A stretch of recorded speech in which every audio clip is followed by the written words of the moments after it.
They'll forget the perfect soundbite that you've been trained to give. They'll forget how you farm. They will forget the pictures that you share, but they will never ever forget the way you make them feel.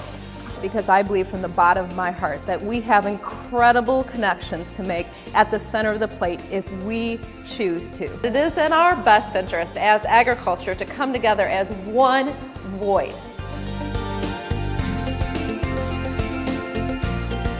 What do? I'm a farmer. Large or small? Medium.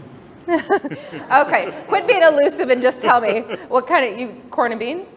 Cotton, corn, soybeans, wheat, Okay. canola, Okay. peanuts. Very good. So you farm probably quite a few acres. Few. Yeah. So are we in the over 1,000 or under 1,000? Over 1,000. So you are definitely a factory farmer. Oh, really?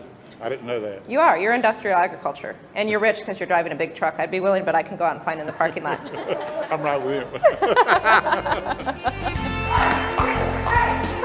I'm still so confused from when I went to the grocery store last night because my head just hurts. I went into the produce aisle and I see organic and I see conventional. And I stare at those bag of carrots and I think about the 35 billion genes that are in each one. And I start thinking about biotechnology and it just gives me a headache. And then I go to the bread aisle and there's 75 different bagels to choose from and I just don't know what to do. And then the dietitian tells me what to do, so I buy the right brand, whole grain. It has to be the right thing. You have to do the right thing for my family, no guilt trip, right? Then I go to the meat case. Oh, Lord. I think about my poor cows that have been beaten just to provide meat. I think about bloody chickens hanging on hook, and I think about awful antibiotics that are being pumped into them. And then I go to the dairy case, and lo and behold, it is a labeling nightmare in that dairy case. And it just makes me think, what on earth is wrong with this society when we can't even talk about food in a civil discussion and we break the plate?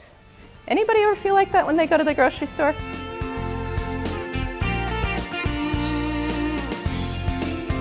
You want to talk about leadership in agriculture, and you want to talk about best business practices for the next 5 years, the next year, the next 10 years, it's about leadership. And leadership is not about reacting, my friends. It is about being proactive and not just responding. It's about standing up on days like today when it doesn't really matter and not waiting until the next day. I care if in 2 weeks, 2 months from now, you are doing something differently and telling your story in agriculture. The most rewarding aspect is unquestionably when I see farmers who feel like they can really connect with people who eat their food, and farmers who take the opportunity to speak out, whether it's in person through shaking a hand or whether it's on social media through Facebook, because I really believe that's at some of the root of our issues in agriculture, is that we have to do a more effective job in representing the 1.5% of the population that's on a farm.